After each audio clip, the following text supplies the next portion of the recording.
Landman Season 3 doesn't just continue the story, it finally starts the one the show has been circling since the beginning. With the introduction of Tommy's new oil company, the series sheds its setup phase and steps fully into its real identity. Seasons 1 and 2 were about survival, compromise, and reaction. Season 3 is about ownership, consequence, and intent.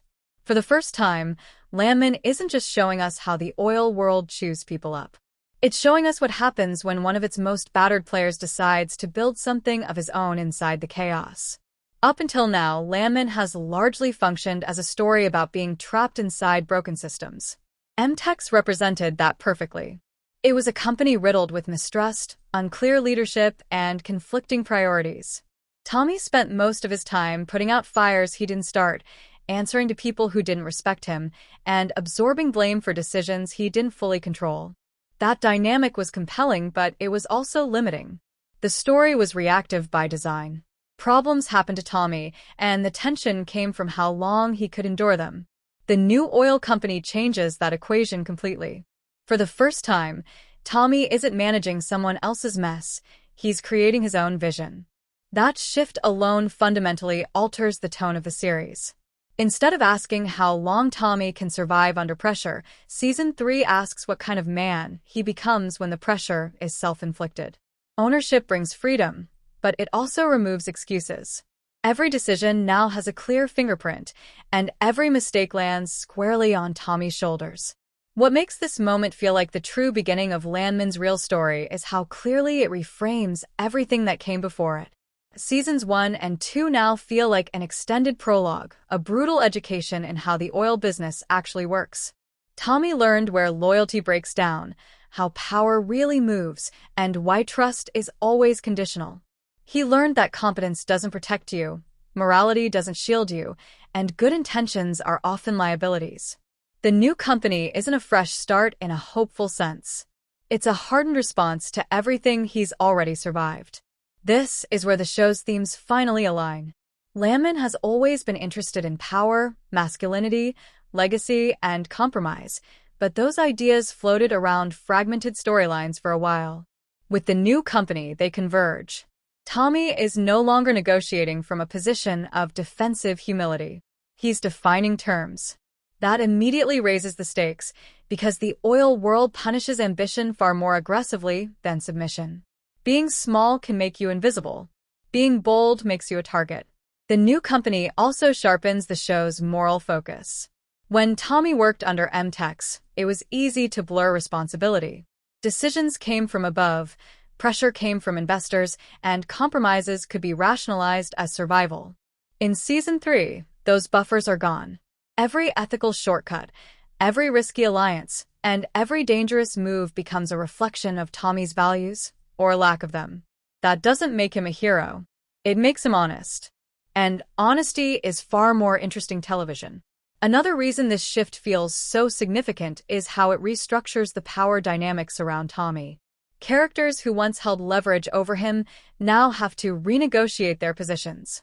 Relationships that were defined by hierarchy are forced into something closer to negotiation or rivalry. Trust becomes transactional in new ways. Loyalty is tested not by necessity, but by choice. The new company redraws the map, and suddenly everyone has to decide where they stand.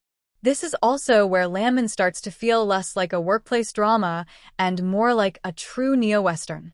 Westerns aren't about stability. They're about territory, ownership, and the cost of carving something out in hostile land.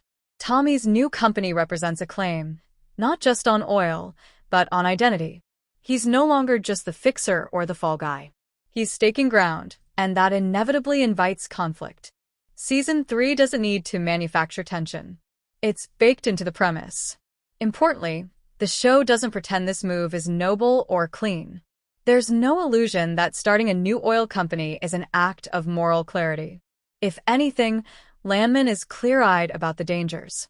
Building something from scratch in this world requires alliances with questionable people, tolerance for violence, and a willingness to blur ethical lines.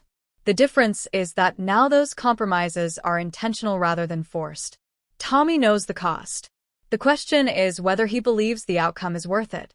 This shift also recontextualizes Tommy's family and personal life.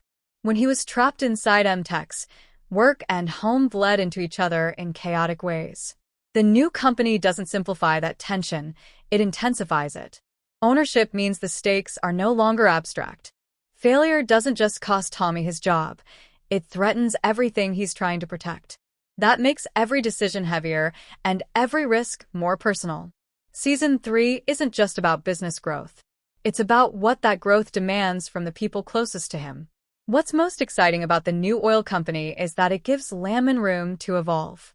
The show no longer has to rely on slow-burning internal dysfunction to generate drama. Expansion, competition, retaliation, and consolidation all become natural story engines. External threats can emerge organically, not as interruptions, but as inevitabilities. The world of Landman finally feels open instead of claustrophobic. In hindsight, this makes earlier frustrations easier to understand. The show was deliberately withholding its true premise. It needed to break Tommy down before it could justify letting him build something. Season 3 doesn't erase the damage of the past, it weaponizes it. Every scar, every mistake, and every betrayal now informs how Tommy moves forward. That's why Season 3's new oil company doesn't feel like just another plot development. It feels like the moment Landman fully becomes itself. The story is no longer about surviving someone else's system. It's about creating one and living with the consequences.